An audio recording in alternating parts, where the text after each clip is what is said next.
Hello, welcome back to DriveDriverDriven. I'm Humble, and today we're kind of deviating a little bit. So the original plan was we were going to work on the Zero and we were going to rebuild the motor. In fact, let me give you a quick little update on that. Well, here we have the block. It's been cleaned out and ready to go. This, very quickly, is my answer to our oiling issues, and this is a race line sump that will go on the bottom of the motor. And very quickly you can look at the revised pickup design that they use, which is very simply just a tube that's picking up at the bottom of the sump just from the end of it. And then in here you can just barely see the filter element for, well, larger debris, I should say, which will go through the pump and then on through your filter, etc. But this is a better pan design with a better pickup design than the old one. So our old pan is down here. That is the one GBS supplied. The pan itself isn't terrible. It's not bad. It's the pickup, which is right here, that is the problem. And the pickup is the whole length of the tube. And so if any part of that goes dry, it loses all suction, and now you have an oil starvation problem. The crank went out to get refinished. We pulled off, 10 thousandths. Basically, it's just the first cut depth. We have new bearings ready to go.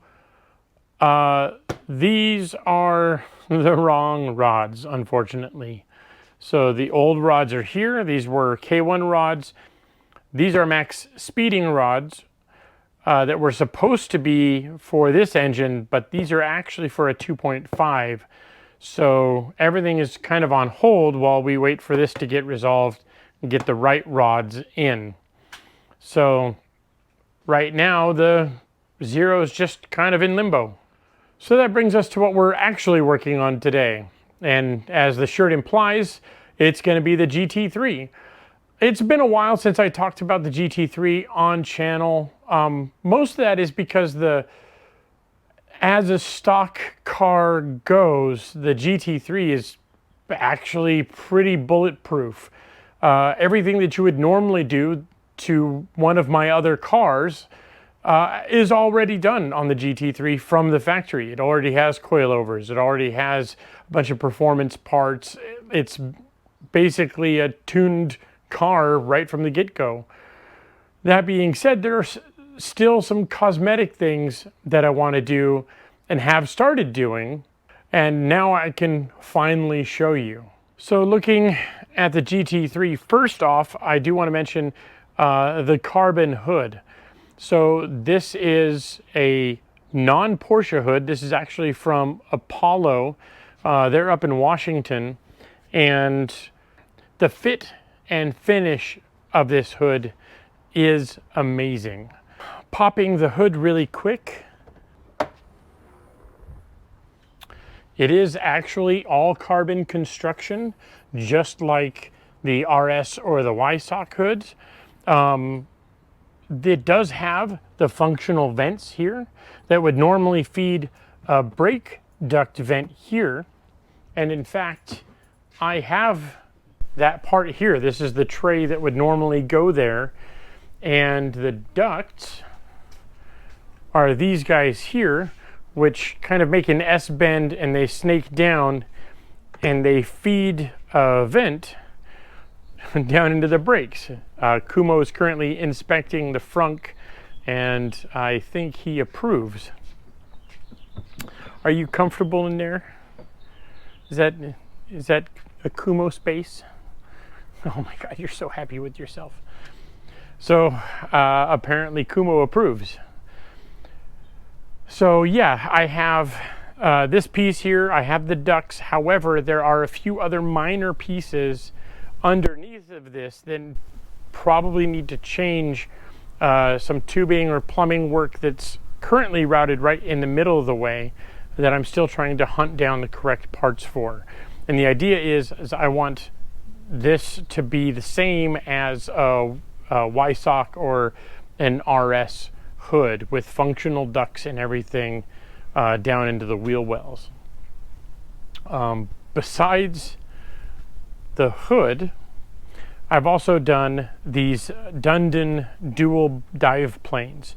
I really loved the look of these. I actually like the ones up on the front of the Ultima, and I thought this would help sort of break up some of the white on the car. Eventually, I do want to get these sort of air blades in carbon as well to tie in all of the carbon bits on the front. I'm not going to do the front lip in carbon because that is actually just a wear item. It saves the rest of the nose from like driveways and stuff like that, and even pulling in and out of my own driveway, it scrapes. So kind of the first item on every Porsche owner's list should be keeping a spare one of those around. One of the reasons I haven't put the carbon hood on for a minute is because the whole car needed new PPF applied, which meant pulling off of the old PPF. And previously it had a pre-cut template style that went around the bumper, some of the fender, down in the rocker skirts, the kind of rear stone guard area, and on the rear wing. And so I had the awesome guys over at Response Motors here in Mountain View pull off all of the old PPF, level the paint and give it a good shine, and put on some new PPF. And there was a new product I wanted to test, and again, we're kind of aiming for that YSOC look, and that is a carbon PPF. So this is basically like a carbon vinyl sort of look that is a PPF protective film. And in its own right, this does actually pass pretty well as a real carbon. It has that kind of same sheen, the same kind of 3D effect carbon. And in fact, despite its sort of matte finish, or semi-gloss I should say, this carbon weave looks actually very similar to the carbon weave on the Ultima, like here on the wing or here in the fender vents, how shallow it is and how shallow it looks. Unfortunately, that's not the greatest match for the Apollo hood. It's kind of hard to tell from this angle and with the light, but the hood here has an unbelievable amount of depth to it. And the hood, the vents have this really deep kind of clear on top of the carbon, which does offer a lot of protection, but it doesn't quite match the look of this PPF on the roof. So that being said, I am still really happy with how this came out, and again, I'm also happy with the added protection it sort of gives to the roof, because I do track my cars and I have had rubber marks up here on the roof. So for now, I'm going to keep it as is. Moving on to sort of the project of the day, I mentioned that we have the Dundon canards. Well, I also got a rear wing to sort of balance out that aero. So first we need to, unbox this guy and get it prepped, and then we're going to move to the back of the car and pull the old wing off. All right, Kumo still supervising, just as always, getting dog hair all over my cars. Sorry, all over his cars. So after a quick unpacking, a couple things of note. A, the Verus wing was very lovingly and carefully packed. Short of somebody trying to put a forklift through the center of the wing, I don't think anything could possibly damage it. Kind of what's in the box, at least what I received. We have, of course, the main element. We have our end plates.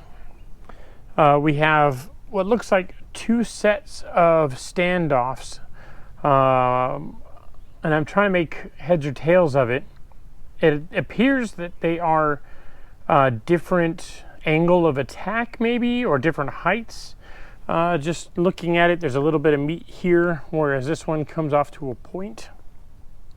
But this one looks a little bit bigger in the back to my eye, so I'll figure that out. We have our rear third brake light kind of resistor. We have our end plate bolts and sort of like load spreaders here in these baggies, our hardware here, and then a couple of stickers and an inventory card. So now that this part is all done, let's go look at the back of the car and see what we need to do there. So kind of an awkward angle, trying not to shoot directly into the sun, but so we've got the the rear of the car open, and there's a few things that we need to do here. First, so my car's a 991.2, and on these cars there is this kind of carbon garnish that goes underneath the rear lid of the engine cover. On both a .1 and a .2, you'll have these kind of rubber plugs that go in the inside of the wing. And once you pop these guys out, that's how you get to the hardware to actually remove the wing. Now, the reason we need to pull this cover off is because underneath here, there is a plug, as I mentioned before, for the third brake light on the rear wing. And what we need to do is unplug it from over on this side, and then we can feed the whole thing up through the wing stanchion when it comes time to remove the wings. The hardware for these are these little T20 bolts, flange heads. Just hold the panel in. Nothing too crazy.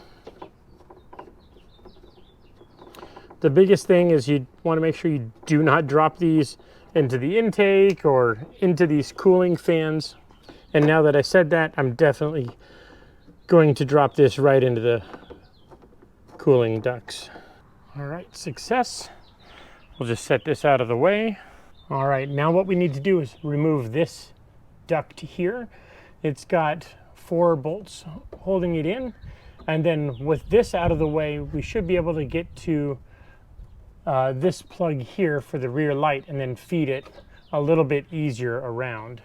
So we're just gonna crack these guys loose really quick. All right, and with those bolts removed, we should be able to just carefully pop this guy out. And we'll set it off to the side, out of the way, and then we can take our plug here. All right, so now this is our lead for the third brake light. And with this popped free, now we can work on getting the wing itself removed. So let me clear off the deck here, and then we'll start working on that. All right, moment of truth. We've got our 4 bolts undone, and we should be able to just lift our wing off and then carefully feed the plug out. And then we'll just set this off to the side. And now what I've got is I have one of each of our kinds of stanchions here. So you can kind of see, so this is the stanchion. If we look at it this way, it's got a little bit thicker material here. And then on the other side, this is the one that's thinner material. And if we look at it in profile, we can see that this one is set up more aggressively. It's got a higher angle of attack just from out of the box. And then this one, looking at it this way, you can see that this one is a shallower angle of attack. So in its base measurement, this one will provide a little less downforce, but also a little less drag in its minimum setting. And the other one will be a little more aggressive in its minimum setting. So I think what we'll do is we'll start off with our minimum setting wing and maybe run it about halfway. So because we do have the front dual dive planes, and I think that's a good place to begin, let's say. I don't know if I want to go whole hog and hard aero just yet. I do want to drive it and feel it out with a little less in the rear. Mind you, either way, no matter what configuration you go with, even in this smaller setting, or I should say less aggressive setting, this is still going to have far more aero than the stock wing did. So let me grab the pair to this guy and we'll bolt these in place. Now for initial install, what we're going to do is we're just going to put the bolts in, but we're going to put them in loose so that we can move things around a little bit while we're installing the wing and getting everything set up. Hello? Are you? Yes, you're a good helper. Something I just noticed as I was putting these on is there's actually quite a bit of dirt and gunk here underneath that seating surface of the wing. So before I go any further, let's go ahead and clean that up, and then we'll put those wing mounts on. Just a rag and a little bit of cleaner, nothing crazy. All we're doing is pulling all the dirt that works its way here under the wing off, and also around the mount holes here. Okay, now that those are clean, we can install our wing mounts. I didn't mention before, but these are T40 Torx bit, and they don't go in very far, and you also don't want to over tighten them. Kind of lightly put them into place, just hand tight for now, and then we can move on to actually mounting the wing. All right, as you can see, a little bit of time has passed, and that was because down here underneath on the wing, I had fit it, and I was going to install our bolts here. And when I went to fit it through the wing, it was binding, and the stanchions on the wing are aluminum. The bolts are steel. Any kind of galling or anything like that, and it's a one-way ticket to a bunch of messed up threads. So I just spent some time chasing the threads with a tap to make sure that everything was clear. These parts look to be powder coated, so it's possible that a little bit of powder coat got in there and it was just galling things up, or if the parts were tapped, I don't know, maybe not well or something like that. There was just some debris or something in there. Either or, I just chased it with a tap. I was going to say really quick. It took about an hour really to chase all the holes through, and very carefully so that I wouldn't damage the wing. That was kind of the tricky bit. But now we're ready, and what we want to do is we're going to put the front bolts in first. These are the bolts that the wing will pivot on, and then we can decide our angle of attack and see what looks good. So we'll just put our bolts in here, and now we can see where we want our wing to land. And just sort of eyeballing it here, what we're going to do is I'm going to set this at our maximum attack on this guy. And now we're going to start tightening up our T40 Torx bolts that hold the wing onto the deck lid. And right now we're just snugging these up. We're not torquing to spec just yet. And now we're going to go through and tighten the bolts that hold our wing on. And these are the M5 bolts. So first, our pivot bolts, so we can lock those in. And then we're going to lock in the rear bolts. All right, now before we get too far ahead of ourselves, I want to go back underneath our engine cover, and we're going to put the resistor in place for the third brake light, and then we're going to put that cover in place. So when we removed the previous plug here, there is this clip that slides on. And if you look, there's a receiver for this plug as well. And just as simply as this, you just clip it into place. And that's it for that. And then as far as the plug, We just plug it in, and then there is a little spot right here up on the engine cover where that clips in, and that's all you got to do for our third brake light resistor. Now, if you don't put this in, you'll get a code or a light on the dash for a failed or an out third brake light. So that's why this is important. Next up, we have our duct that needs to go back in.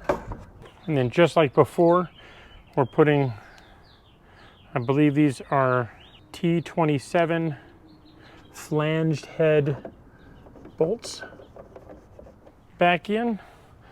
First, we're just going to get them all started, and then we'll make a second pass and cinch everything up. And again, it's a good idea just to be careful and not to drop this down in your intake. A smarter man would probably cover this area with a towel, and as soon as I find one, I'll let him know. All right, and now that we have our duct in, we can put the cover back on. So Porsche conveniently puts little bolt trays here on the engine lid for you. That's a joke. Get angry. What we want to do is just get one of these guys started to hold it in place. And we'll do the same for one on the bottom here. And then we'll go around the perimeter and just finish all these off. All right, and we are done under the engine cover. And we can close the engine cover for the last time. And now you can sort of see the angle of attack that I've chosen here for the wing. Not too aggressive. Again, these are the lesser of the two stanchion sets. So now what we're going to do is put on our end plates. Thankfully, Dundon has provided a table and work surface so that we can unpack these beautiful carbon pieces. Now, looking at the end plates here, we can see that the holes are offset off into kind of one quadrant here. This is actually the front. This goes kind of in the middle of the wing, and this allows us to set compensation for our angle attack so that the end plate can sit level to the ground. And since the wing can move, we'll need to adjust accordingly. I don't know how well this will show up, but this is our bolt assembly. So we have a 2.5 meter kind of conical Allen here. There's this load-bearing washer and then a nice little O-ring in there so that it doesn't damage the carbon itself when we put it in. And there's going to be 2 of these on each side. It's a little bit tricky getting these O-rings to stay in place on the kind of spreading washer here. Yeah, I can see this one already came out. So when you put these in, might be a good idea to try and press this washer up against the plate first. Sort of hold it there, and then send the bolt through just to keep the O-ring from coming out of the channel. That seems to work pretty well. And then you can just loosen it a little bit to set the angle of attack properly. And then lather, rinse, and repeat for the other side. Here's our final look, at least for the moment. So, got our little Kumo doghouse closed now. One thing I was going to mention before, and I didn't want to close the hood on him, is just how nice this shut line came out on the Apollo hood. All right, enough gushing about that. What we were actually here for is to see how our wing has kind of completed the look on the car. So we have our end plates on, everything's torqued up. I didn't mention it, but one thing you might want to do is actually put a little bit of blue Loctite on these so that they don't vibrate loose, because it's going to happen. Everything's all torqued up now. Got our plugs put back in. and the view from the rear of the car, in my opinion, is much better now. The wing is larger. It really fits the wider look, the rear haunches of the car. The 3/4 view, again, the wing just really completes the look. Not just looks though, it's got performance to match. And again, we left it at a somewhat modest angle of attack. I'll figure out kind of where it's at now at a later date, but what you do is you'll just lay a reference across the wing, and then you can actually just use your iPhone and measure the angle, and that'll tell you what your angle of attack is. But for now, that's the wing all installed, and I think it looks quite a bit better than the smaller factory wing, which means now I got to find a place to put it. So that's going to do it for today. What was supposed to be just a quick and dirty install on the wing turned into something a little bit more because of having to chase those bolt holes, but for now we're going to call it done. I think it looks fantastic. Thank you guys for watching, and I'll see you next time.